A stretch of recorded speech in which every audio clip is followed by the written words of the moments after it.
Queridos, a paz do Senhor, minha gratidão ao bom Deus, por Ele ser generoso mais uma vez para comigo, concedendo-me a oportunidade de estar no seu santuário para celebrá-lo na beleza da sua santidade. O Senhor é bom e a sua misericórdia dura para sempre. Que o Senhor seja sempre magnificado. Nós estamos em um evento do departamento masculino desta igreja e tem uma temática para este evento e há uma probabilidade muito grande dos irmãos em todas as noites de evento estar ouvindo uma ministração sobre a temática deste mesmo evento, e eu vou honrar o tema e vou fazer uma ministração aos vossos corações dentro deste tema, que é homens guiados pelo Espírito. Homens guiados pelo Espírito. Então, a você que trouxe a sua Bíblia, por bondade, abra a sua Bíblia na Epístola do Apóstolo São Paulo aos Romanos, capítulo de número 8, e leiamos o versículo de número 14, a Epístola de Paulo aos Romanos, capítulo de número 8, e o versículo de número 14. Se você achou esse texto da Bíblia Sagrada, você pode celebrar ao Senhor dizendo aleluia. Aleluia. Diz a Bíblia: porque todos os que são guiados pelo Espírito de Deus, esses são filhos de Deus. Amém? Porque todos os que são guiados pelo Espírito de Deus, esses são filhos de Deus. Amém? Por bondade, assentai-vos, e como vos disse, fazer uma ministração neste versículo, baseado ao tema deste evento, guiados pelo Espírito Santo. Queridos, servos de Deus, igreja do Deus vivo, santos do Senhor, que hoje me ouve neste santuário. Como os senhores e senhoras bem viram e são testemunhas oculares, nós estamos diante de um texto bíblico, nós estamos diante de um texto apostólico, nós estamos diante de um texto doutrinário, nós estamos diante de um texto pneumatológico, nós estamos diante de um texto cristocêntrico, nós estamos diante de um texto profético, mas ao mesmo tempo estamos diante de um texto muito contemporâneo a cada um de nós.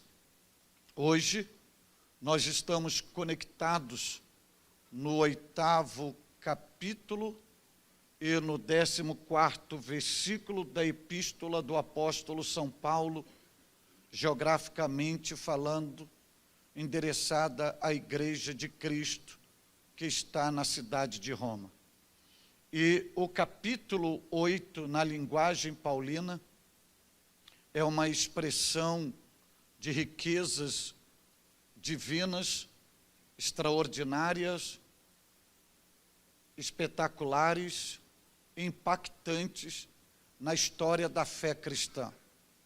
Porque há uma distinção muito grande entre o capítulo 7 e o capítulo 8 da Epístola de Paulo aos Romanos. E nessa distinção apresenta as duas fases, as duas naturezas do ser humano. O capítulo 7, por exemplo, é o capítulo do homem carnal. É o capítulo do homem dominado pelo pecado. É o capítulo do homem que quer fazer e não consegue fazer. É o capítulo do homem que está preso em conflito, em aflição. Paulo chega a afirmar que o que ele desejava fazer, ele não conseguia fazer. E aquilo que não era para ser feito, era justamente o que ele fazia, ao ponto dele se considerar em um estado de miserabilidade tão grande, que ele expressa dizendo: miserável homem que sou, quem me livrará do corpo desta morte? Paulo, no capítulo 7, está com a sua carne aflorada, dominado pelo pecado e debaixo de condenação. Mas quando ele entra o capítulo 8, é uma dimensão extraordinária.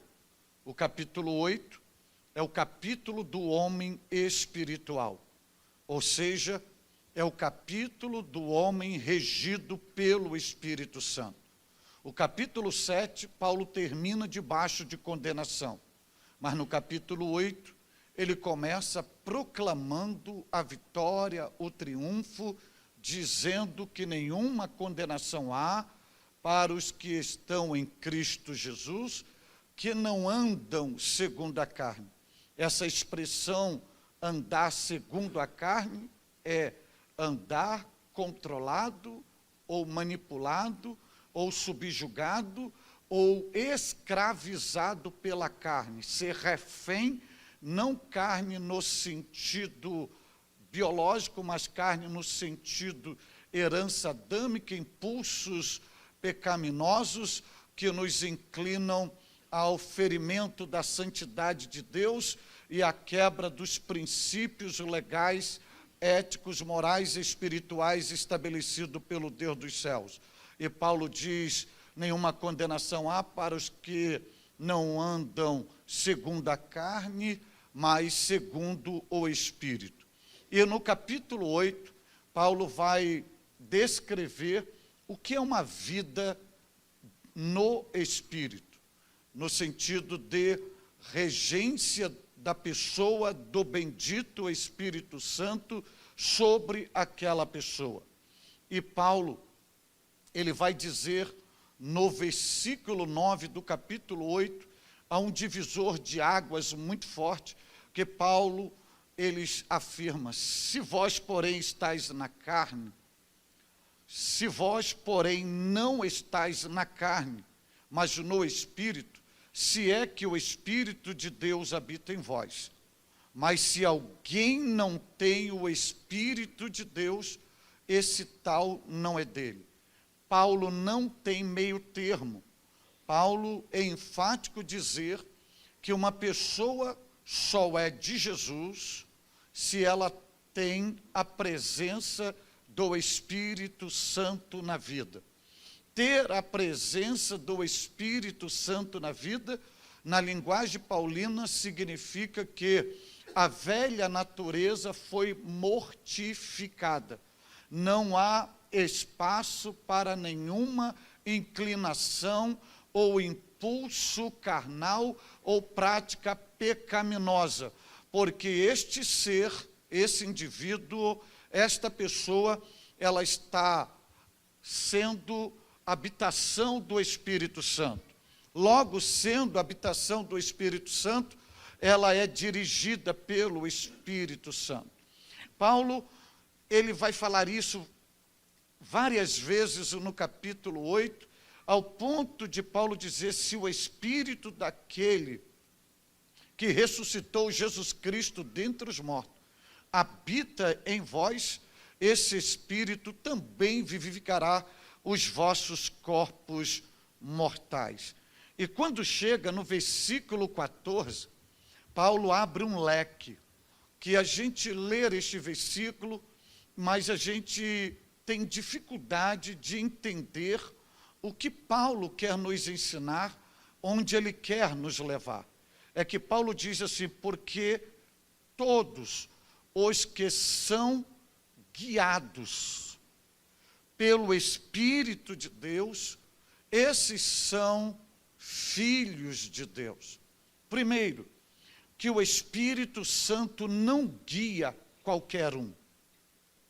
O Espírito Santo não guia qualquer classe de pessoas.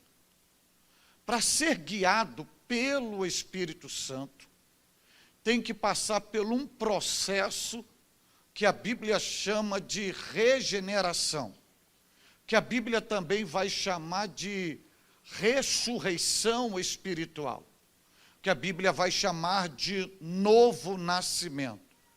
Precisa nascer, e segundo a Bíblia, não é nascer da carne, não é nascer do sangue, não é nascer da vontade do varão, mas nascer de Deus.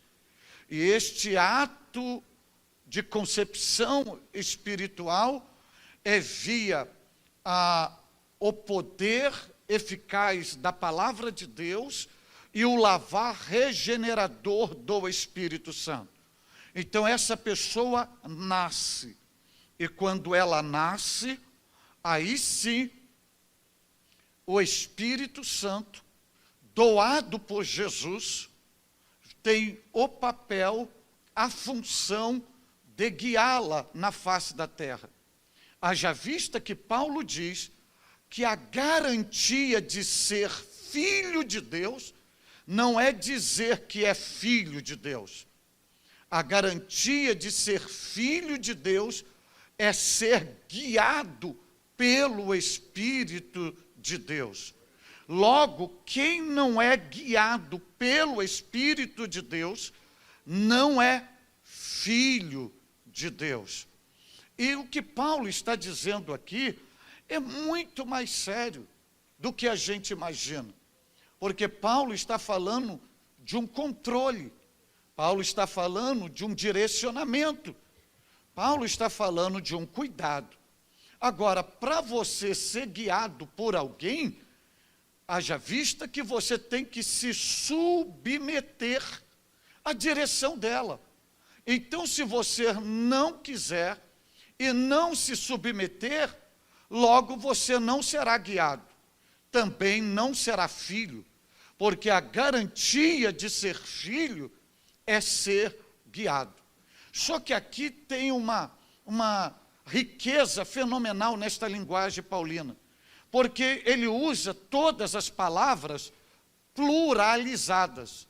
Você vai ver que guiado está no plural, todos estão no plural, você vai ver que filhos estão no plural. Parece simples, mas não é. Porque a direção do Espírito Santo, o ato do Espírito Santo guiar uma pessoa, não é coletivo. O Espírito Santo não guia coletivamente. O Espírito Santo guia individualmente, pessoa por pessoa. Esta é a riqueza da fé cristã.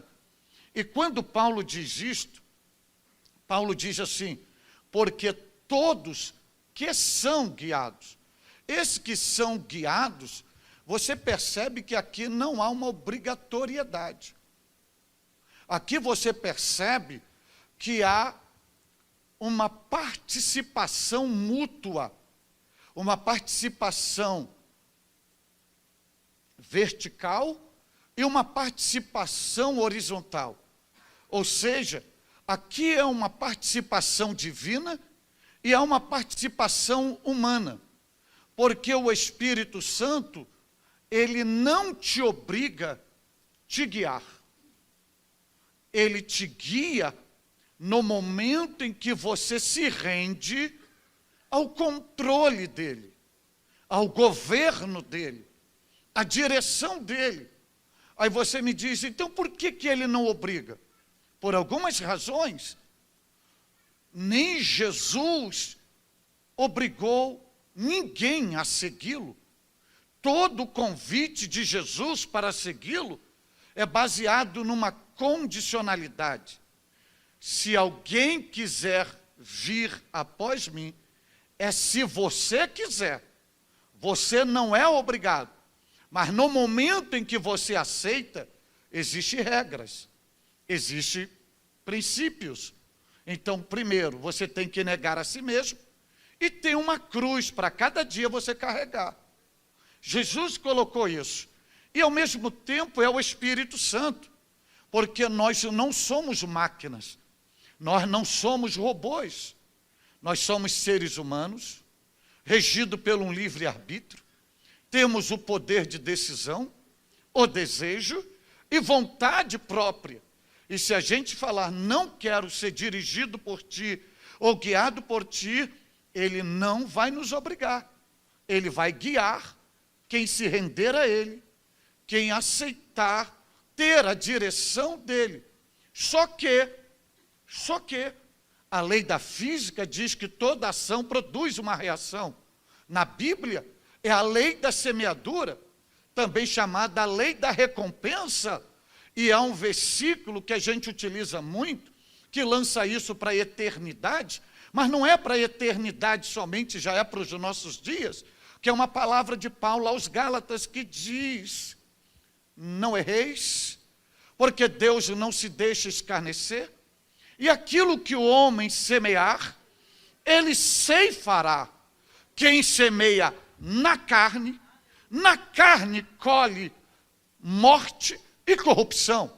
Mas quem semeia no Espírito colhe vida e paz. Então, a nossa vida, as colheitas, recompensas, não é só quando chegar na eternidade. Cada ato, cada atitude, cada gesto, cada comportamento, cada falar, cada pensar, cada agir, tudo que nós praticamos antes do tribunal de Cristo já tem as recompensas aqui. E isso está relacionado em não aceitar ser dirigido pelo Espírito Santo.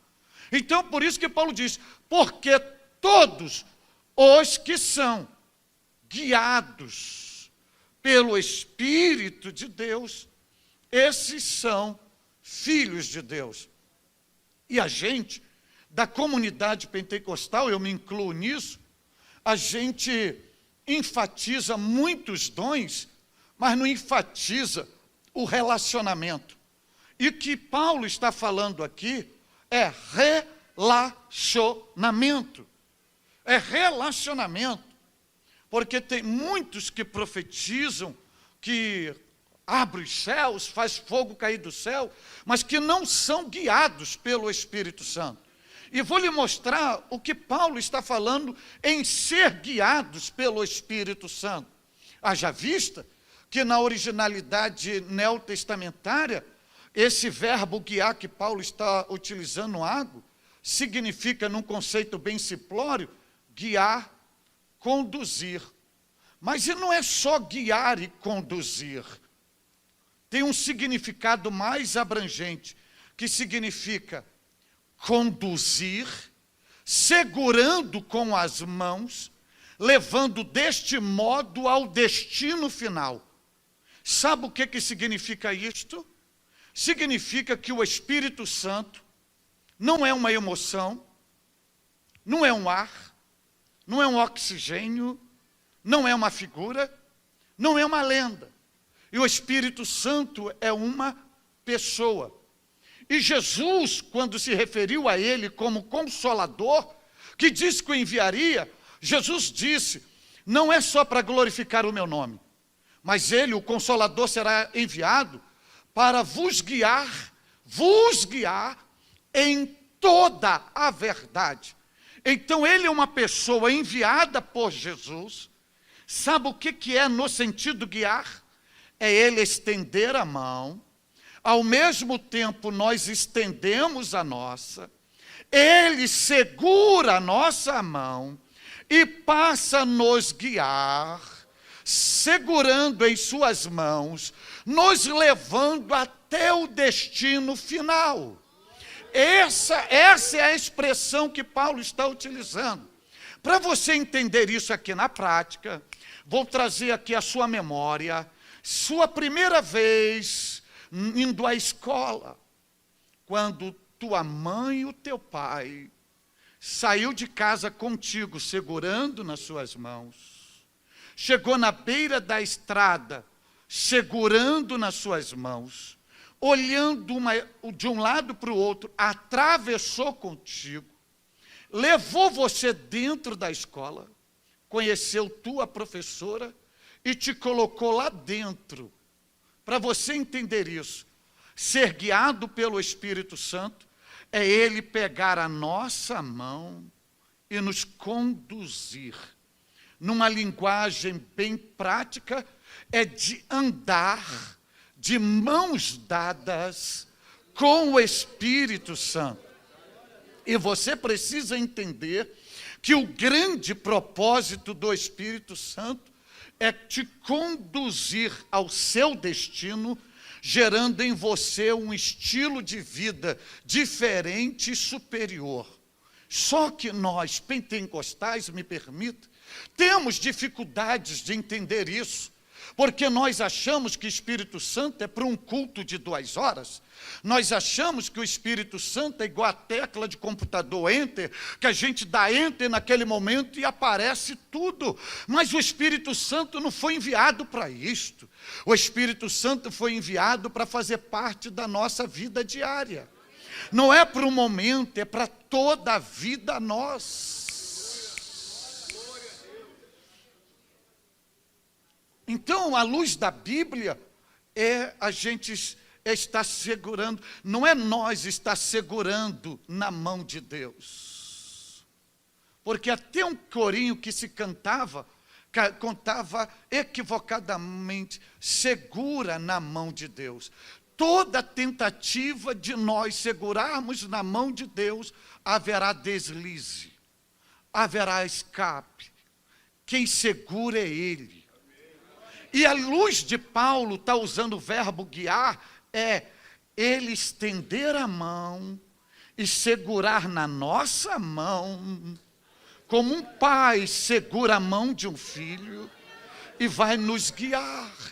Haja vista que a palavra consolador se refere a Ele como alguém enviado ao lado do outro para ajudar o outro. Então esse é o sentido de guiar. E outro detalhe que Paulo diz assim, se você é guiado pelo Espírito de Deus, então você não precisa colocar faixa, você não precisa usar camiseta, fazer nenhum slogan que você é filho de Deus, porque só no ato de Ele estar te guiando, você já é filho de Deus. Só que Paulo usa filho. E preste atenção que a palavra filho que Paulo usa, na originalidade, não está relacionada a filhotes de animais. Filhos aqui é uma palavra diferenciada. Ela está conectada à descendente, à descendência, à árvore genealógica. Também filho aqui é usado por Paulo para descrever alguém que depende do outro, alguém que depende do seu seguidor. Então veja, a filho aqui é da onde você vem, quem é sua matriz, quem é sua árvore genealógica, quem é sua fonte primária, que gerou você, e quem você depende, de quem você depende, de quem você segue. Aí Paulo diz assim, se você é guiado pelo Espírito de Deus, então logo você é filho de Deus. Então, filho de Deus, quem é sua matriz? Quem é sua árvore genealógica? Quem é sua fonte primária? Da onde você veio? Da onde você saiu? Então isso vai mais além do que a gente entende, que nós não somos resultado de um relacionamento entre um homem e uma mulher.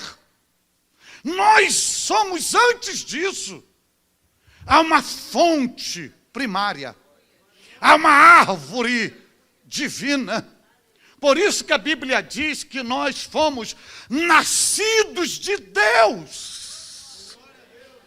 Paulo diz que quem é guiado pelo Espírito, diz quem é o nosso Pai. E diz que se dependemos dele, somos filhos. Porque filho não é autônomo. Filho depende. Logo, o que Paulo está dizendo é o seguinte: se você é guiado pelo Espírito Santo, em você tem o DNA de Deus. Além disso, você é dependente plenamente dele. Você já imaginou o que é isso? É porque vai abrir o leque aqui para a gente falar um pouco desse ato sair de dentro de Deus. De dentro de Deus. Mas só para você não pensar que eu estou falando de heresia, só dá um versículo muito conhecido para você ir pensando para casa, que é Gênesis 1:26. E disse Deus, façamos o homem à nossa imagem e semelhança. Ok? Só que o homem vai ser materializado em Gênesis 2:7. O homem não tinha sido materializado, mas Deus está falando dele sem ele ter estrutura física, sem ele existir fisicamente. Deus está falando dele e o homem já existia. Aonde? Dentro de Deus. Na mente de Deus. Porque Deus, naquele momento, reuniu o conselho do Deus Trino e chegou à conclusão: precisamos de alguém que seja parente nosso, que nos reproduza na terra, que tenha a nossa imagem, que tenha a nossa semelhança. Aí chegam à conclusão: façamos o homem. O homem já existe dentro da mente de Deus. E o novo nascimento vai produzir isto. Porque com a queda do homem, do primeiro homem, nos cortou da fonte original, da árvore original. E o que é o nascer de novo? O nascer de Deus, que João diz que não é da carne, não é do sangue, não é do varão, mas é de Deus.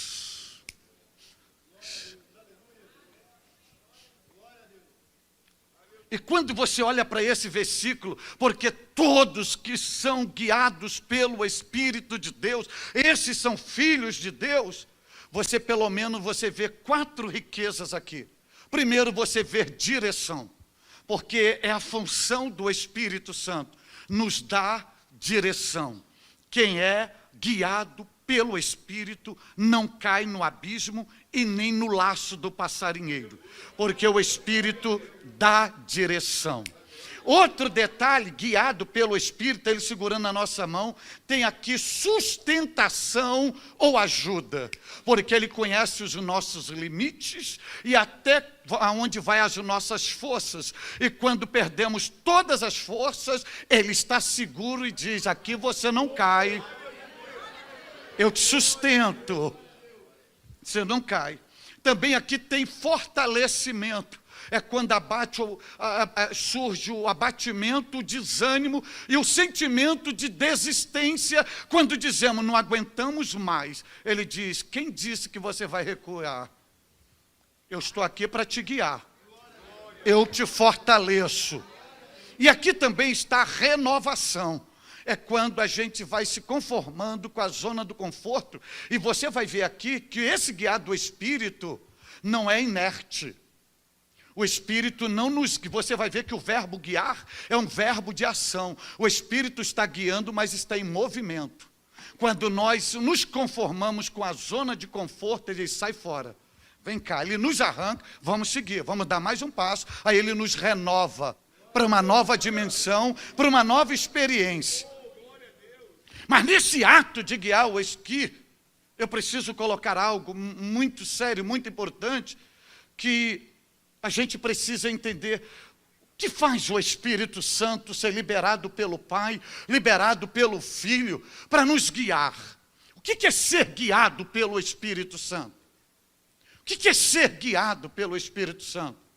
Ouça isso aqui, porque se a maioria dos crentes entendesse isso, nós teríamos uma qualidade de vida muito melhor.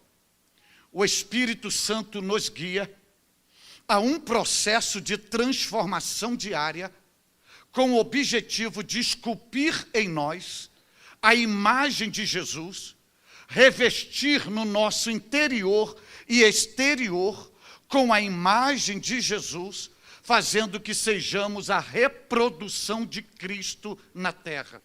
Parece simples, então eu vou dividir isso aqui em 3 partes. O que é ser guiado pelo Espírito Santo? O que está na mente do Espírito Santo? Qual é o propósito dele em nos guiar?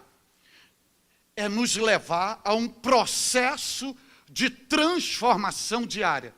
Esse verbo transformar, que eu vou citar aqui, é o mesmo verbo utilizado em Mateus 17, quando Jesus se transfigurou-se, que ele chegou lá e começou a transfigurar-se. Esse é o propósito do Espírito. Diariamente, gerar em nós e nos guiar a um processo de transformação com o objetivo de esculpir em nós a imagem de Jesus. Agora, esculpir em nós a imagem de Jesus, tanto no nosso interior quanto no nosso exterior. Vou mostrar isso na prática na construção civil. Quem olha de fora desta igreja não vê os tijolos. Que tipos de tijolos? Se foram todos assentados inteiros ou tinha alguns quebrados. Mas ninguém consegue ver os tijolos, porque as paredes dessa igreja estão revestidas exteriormente e interiormente. O Espírito Santo, ele nos guia a um processo de transformação para esculpir a imagem de Jesus em nós e esculpir em nós, revestindo o nosso interior da imagem de Jesus, o nosso exterior da imagem de Jesus, fazendo que possamos reproduzir Cristo na terra. Olha, você sabe o que é isto? Então eu vou lhe mostrar um mistério da fé. Jesus, quando se refere ao envio do Espírito Santo, ele diz que é a promessa do Pai. Quando vai se referir ao doar o Espírito Santo, se refere via Jesus. Então o Espírito Santo vem pelo Pai e vem pelo Filho. E quando Jesus se referiu ao Espírito Santo ser enviado, Jesus diz assim: aqueles que me amarem será amado pelo meu Pai, e aquele que guardar a minha palavra e os mandamentos do meu Pai, aí diz assim, está lá Jesus encerrando em João 14, 23, viremos para ele e faremos nele morada. Viremos e faremos, todos os verbos pluralizados, se referindo a Deus Pai, se referindo a Deus Filho, se referindo a Deus o Espírito Santo. Aí Jesus e o Pai enviam o Espírito Santo, o Consolador, para nos guiar, para nos ajudar. O Espírito Santo é enviado, segura na nossa mão. Aí sabe o que é a função dele? Não é somente entrar dentro de nós. Isso Jesus já falou, ele vai habitar dentro de nós. Mas dentro de nós ele fica esculpindo a imagem de Jesus. A imagem de Jesus.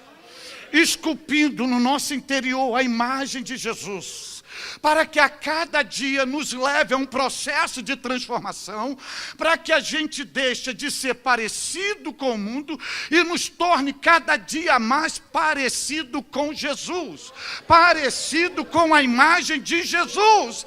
Eu não estou falando de costume, eu estou falando de relacionamento, eu estou falando de cristianismo, e eu estou falando o que a igreja, os crentes primitivos, viveram, porque quando os crentes primitivos não tinham nome, eles eram conhecidos de discípulos, eles eram conhecidos pelos caminhos, mas quando eles chegaram em Antioquia, pela primeira vez em Atos 11, 26, eles não disseram quem eles eram, mas a sociedade de Antioquia olhou para eles e chamaram, esses aí são cristãos, chamaram eles de cristãos, sabe por quê?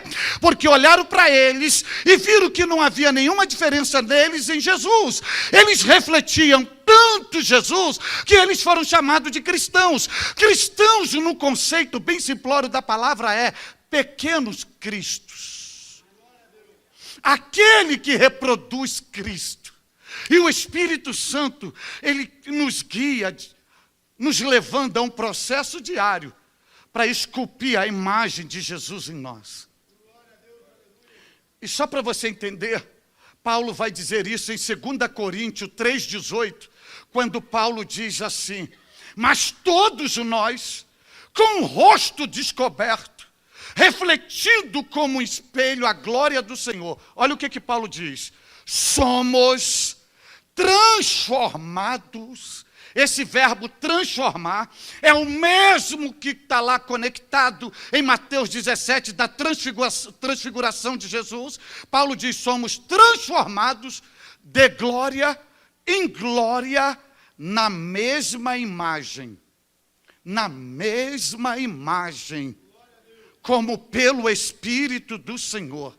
Se você ler o versículo 29 de Romanos 8, você vai ver Paulo dizendo que dantes aqueles que o conheceu também o predestinou para serem conformes à imagem de seu filho, a fim de que ele seja o primogênito entre muitos irmãos. Sabe o que significa isso, querido? A ação do Espírito é nos conduzir novamente à origem, de onde nós saímos, porque quando Deus criou o homem para o homem refletir a imagem dele. O homem era o reflexo da divindade na terra. A prova disso que o primeiro casal andavam nus e não viam a nudez um dos outros. Eles só foram ver que estavam nus quando pecaram, que perderam a glória. Foram cortados da fonte.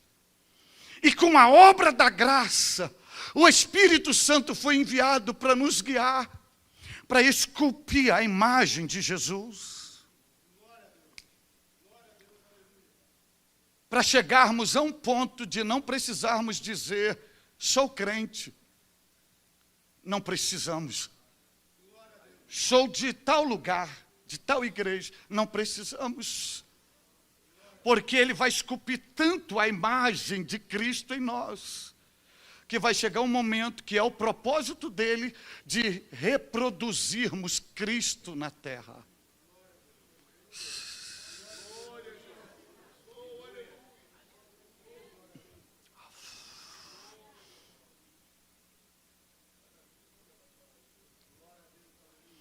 E você vai ver que esse ato do Espírito nos guiar é esculpir no nosso interior e no nosso exterior. É você ter Cristo dentro e Cristo fora. E o pessoal olhar para você e ver Jesus.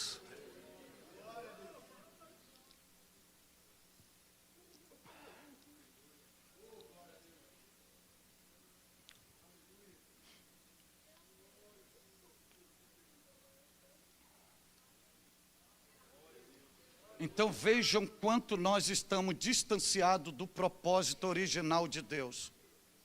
Nós somos religiosos. Nós ainda não entendemos o que é o Espírito Santo pegar na nossa mão e dizer assim, eu vou te guiar. E a gente se render, leva-me, conduz-me. E a cada dia Ele ir trabalhando e esculpindo a imagem de Jesus. Nós éramos muito mais saudáveis, seríamos muito mais fortes, muito mais espirituais, muito mais sensíveis, seríamos muito mais famintos pela presença de Deus.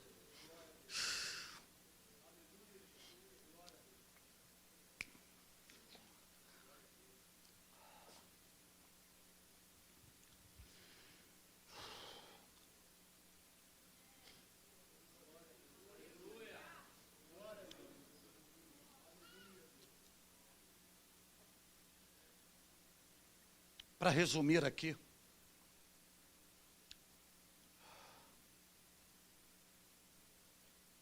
eu vou encerrar com um versículo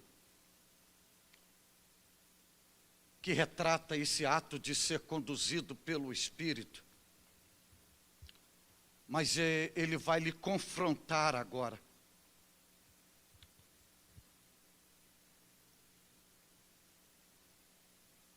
Eu vou usar 10 minutinhos e eu vou falar um versículo. Vou deixar isso para o final, mas eu vou usar um versículo para desconstruir um conceito que implantaram nessa geração de crente pós-modernidade e que muitos estão doentes por não entender a essência do Evangelho. Primeiro, ser guiado pelo Espírito, você deixa de ter vontade própria. Já começa por aí. Não é a tua vontade, é a vontade dele.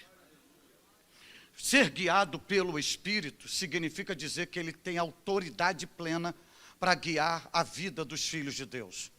Agora, saiba de uma coisa: para guiar a vida dos filhos de Deus, não é aonde queremos ir, não é aonde queremos, o que queremos fazer, é aonde ele vai nos levar. E eu vou usar uma linguagem bem popular para você entender. O Espírito Santo não usa o nosso GPS. Ele não se baseia naquilo que nós achamos que está nos guiando. O Espírito Santo, ele tem autoridade para dirigir a nossa vida e nos levar a caminhos não usuais, a caminhos não comuns. Não pense que porque o Espírito Santo está te guiando, que ele só vai te trilhar pelo caminho de pasto verdejante.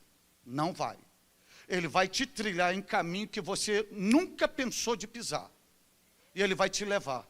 E eu tenho um respaldo disso, porque você não é melhor do que Jesus. Se você ler Mateus capítulo 3, versículo 16, 17, o Pai está apresentando Jesus, Jesus está sendo batizado nas águas do Rio Jordão, está acontecendo 3 fenômenos sobrenaturais ali, no início do ministério de Jesus, na sua apresentação. O céu está aberto, o Espírito Santo está descendo em forma corpórea de uma pomba, e o Pai está apresentando à humanidade: este é meu Filho amado em que me dá prazer. Termina Mateus assim. Termina Mateus com esse fenômeno no capítulo 3. Só que o capítulo 4, versículo 1, começa assim: então foi conduzido, guiado, levado, dirigido Jesus pelo Espírito Santo para o deserto, para ser tentado pelo diabo. O mesmo Espírito que desceu sobre ele, o pega agora e diz assim: eu tenho um lugar já para você. Não é um jardim, não é um palácio, não é pasto verdejante. Vou te colocar no território do teu inimigo. É um deserto e você, para começar, vai ser treinado pelo próprio inimigo.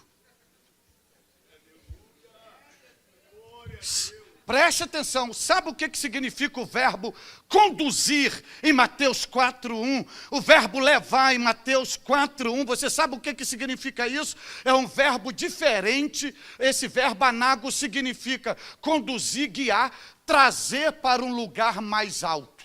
Era um deserto, mas o Espírito Santo estava levando Jesus, humanamente, deserto, mas no propósito de Deus, um lugar mais alto. Entende agora, porque você sou crente, eu tenho o Espírito Santo está comigo, mas por que tudo está dando ruim? Ele está te conduzindo a um lugar mais alto. Por que eu estou nesse deserto?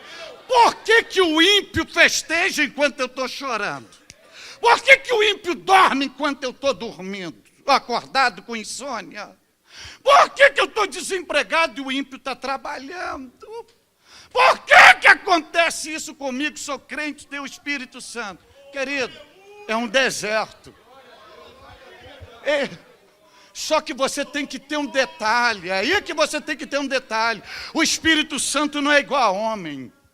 O Espírito Santo não é igual ao teu pai, não é igual a tua mãe, não é igual a tua esposa, não é igual aos teus filhos, não é igual aos teus parentes, teus irmãos, cunhado, não é igual aos teus familiares, não é igual aos teus vizinhos, que desde quando vê a gente na prova, no perigo, todo mundo desaparece. O Espírito Santo não. Ele nos guia para o deserto, mas ele não nos deixa sozinho. Ele fica todo o tempo que for preciso ali, porque é ele que está nos guiando. Quem que te sustenta 40 dias e 40 noites sem comer?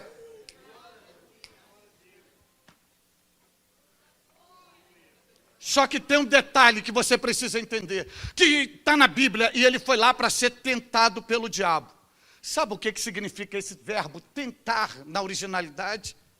Significa, guarde bem isso, tentar para ver se algo pode ser feito. Fazer uma experiência, um teste com propósito de apurar sua quantidade, o que ele pensa e como ele se comportará. É o verbo tentar. Então, quando o Espírito Santo leva Jesus para ser tentado, tem 3 propósitos ali. Primeiro, vou apurar qual é a quantidade dele, o que ele carrega dentro dele. Entende porque o Espírito Santo às vezes te conduz para um beco sem saída? É para apurar o que tem dentro de você. Qual é a sua quantidade? Segundo, para ver o que você pensa. O que está te passando na mente naquele momento? Reclamação? Murmuração, blasfêmia, desistência, pensamentos malignos, o que ele pensa? Terceiro, vou ver como que ele vai se comportar. Vai largar? Vai recuar? Vai sair? Vai embora? Está ali.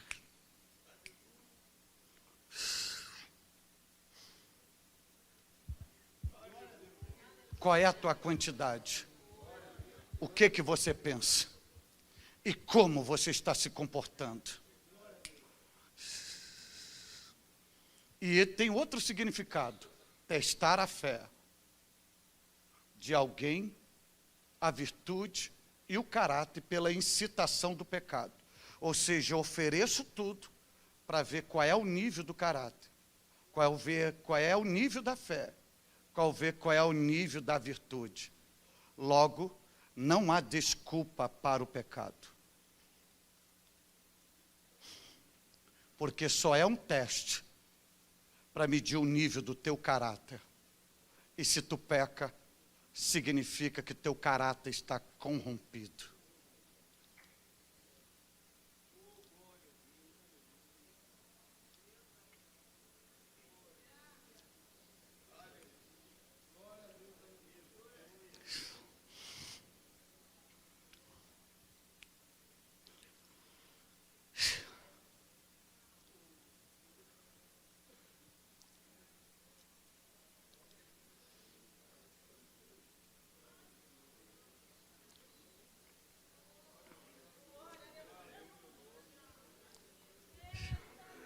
É mais sério do que vocês pensam.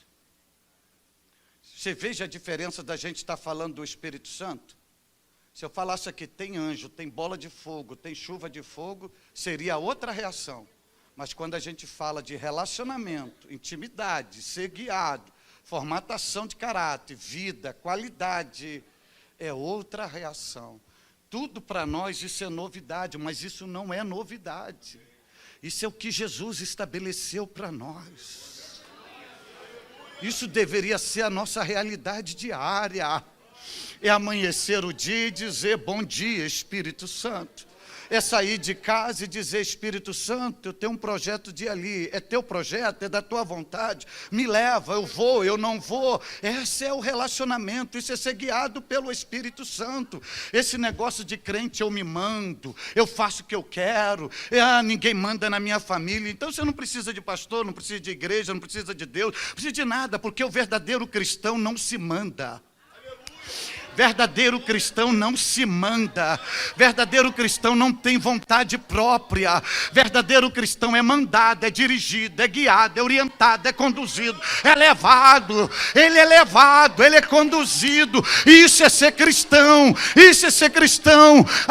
Fora disso é outra coisa. Mas não é fé, não é cristianismo, não é povo de Deus, não é família. Porque família, o Cristo, você não é melhor do que Jesus. Você não é melhor do que Jesus, porque Jesus muitas vezes disse, eu não estou aqui para fazer a minha vontade, eu estou aqui para fazer a vontade do meu Pai.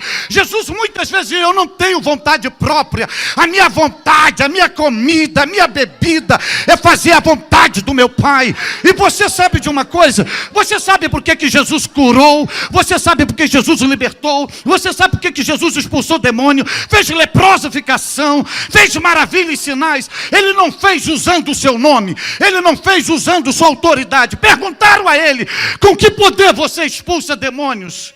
Ele respondeu, não é no meu nome, não é no meu poder, eu expulso demônios pelo Espírito de Deus. Ele chega em Lucas e vai explicar. Vocês sabem por que cegos veem? Vocês sabem por que presos são livres? Você sabe por que eu anuncio o ano aceitável do Senhor? Você sabe por que eu proclamo as boas novas? Você sabe por que acontece tudo isto? Porque eu sou guiado. Eu não sou autônomo. Ele diz isso. O Espírito do Senhor está sobre mim. Ou seja, não é sobre, S-O-B, embaixo de mim, debaixo do meu governo. É sobre, exercendo governo, senhorio, domínio. Ele que me guia, porque o Pai me ungiu para isso.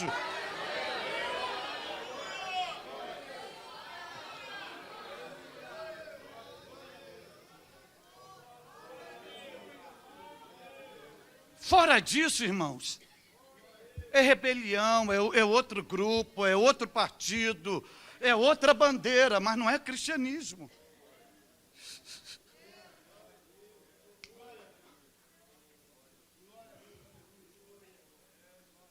E para encerrar aqui, para liberar vocês,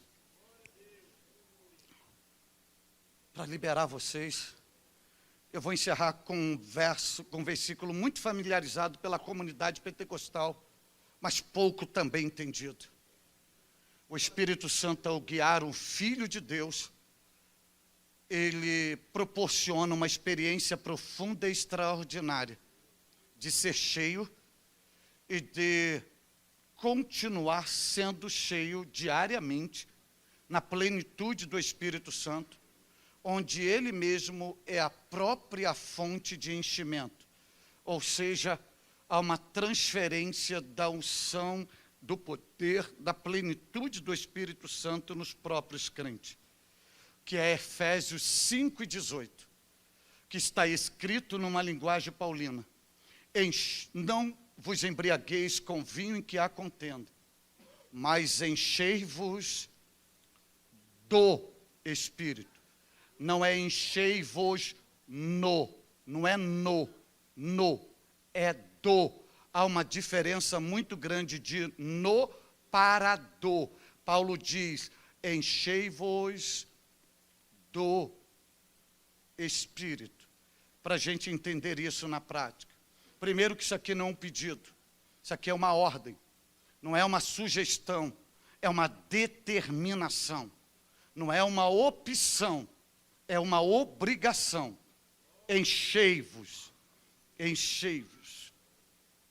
Isso também no original, você vai ver que tem um pronome pluralizado. Significa que é todos. Devem buscar ser cheio. Tem que ser qualificado, cheio. Na língua inglesa, Esse enchei-vos do Espírito está numa voz passiva, que significa que enquanto ele vai nos enchendo, ele vai fazendo algo em nós. Para você entender isso na prática, é você enchendo uma cisterna, é você enchendo uma piscina, é você enchendo uma caixa d'água.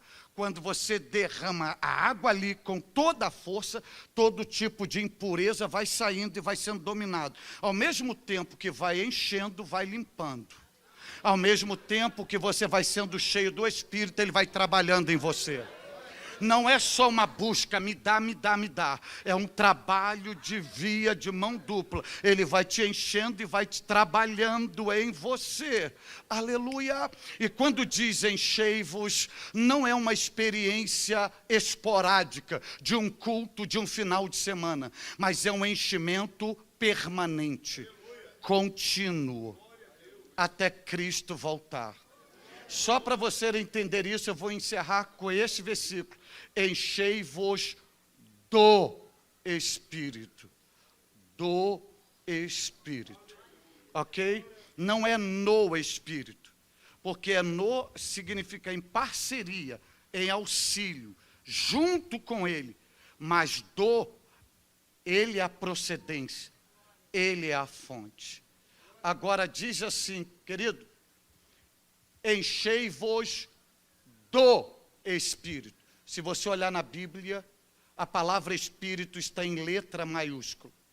Então está se referindo a uma pessoa. Quando diz não está falando uma parte.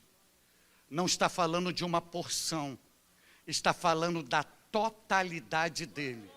Então, para vocês entenderem aqui, está eu e o pastor Paulo, ele se representa o Espírito Santo.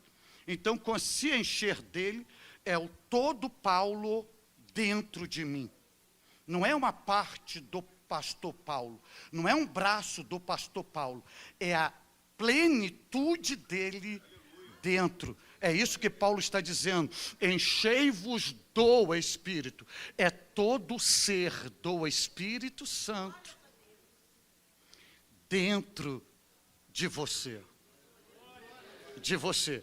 Aí eu vou terminar no ini, como eu comecei. Lembra que eu disse que o verbo guiar na linguagem de Paulo é estender a mão e segurar na nossa mão e nos guiar?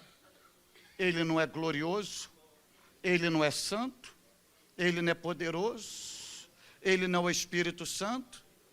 Por que teu carro roda vários quilômetros? Porque ali você tem um tanque de combustível, que sai um óleo alimentando o funcionamento do carro. E quando você vai, quando percebe que está arriando todo o combustível, você vai num posto de gasolina, tem uma bomba, essa bomba é acoplada no tanque do seu veículo e o combustível é transferido, não é? É o que Paulo está dizendo, enchei-vos enquanto ele está segurando na sua mão, te guiando, o que está nele está sendo transferido para você. Vai se transferindo para você.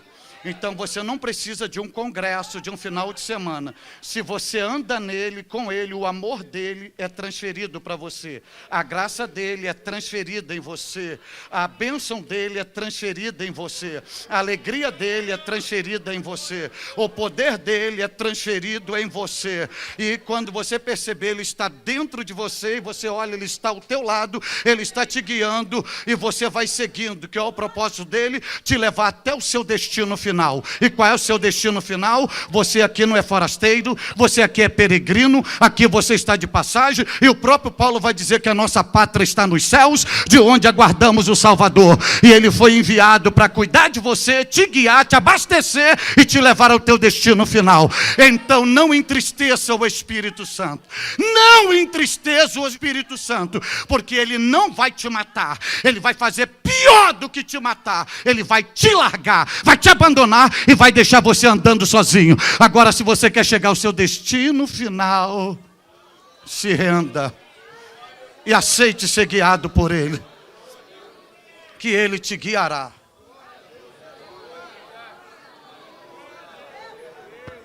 Eu não vou mandar você dar glória a Deus, não vou mandar você dar glória a Deus, porque Paulo diz assim, olha, Ninguém diz Senhor, Senhor, se não for pelo Espírito do Senhor. Então é o Espírito do Senhor que diz Senhor, Senhor. E Paulo está dizendo, enchei-vos do Espírito. Se ele diz Senhor, Senhor, ele vai transferir para dentro de você um culto, uma adoração, um louvor. E aí dentro de você ecoará uma voz, Senhor, Senhor, Senhor, Senhor. Não é manipulação, não é agitação, não é animador de auditório. É a presença divina que está dentro de você. Se você crê que é guiado pelo Espírito Santo. Se você é guiado pelo Espírito Santo, ele está aí ativo dentro de você. Aleluia, aleluia, aleluia, glória a Deus, glória a Deus, glória a Jesus. Choramandarabaxamandorobogarramandarabagai. Camandorobogorabagarramandchamandorobogarrabaxamandarabagai. Camancho mandore garra baixamandaraba garra bachamandorobo gora bandarra bandaraba goshamandarra mandabagai.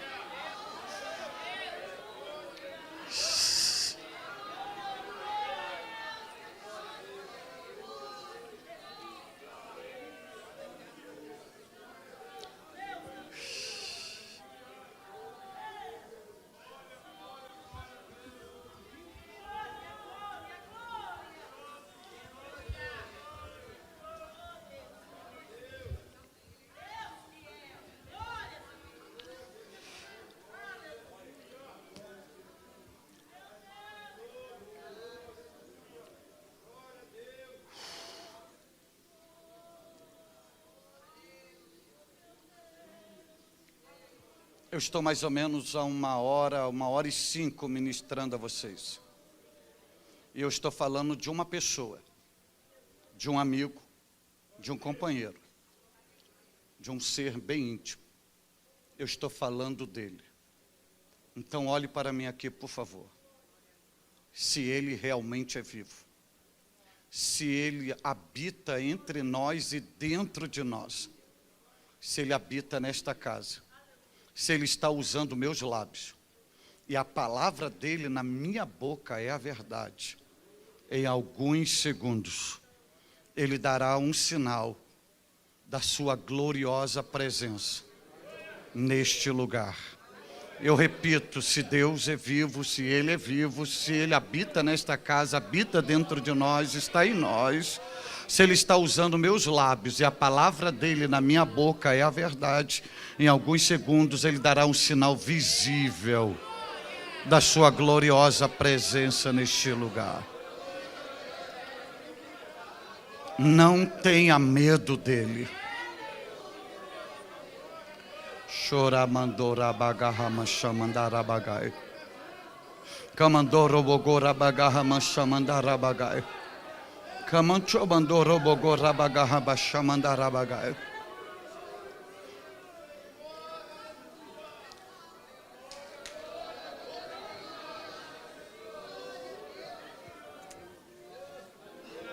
Deus seja louvado, Deus te abençoe muitíssimo em Cristo Jesus.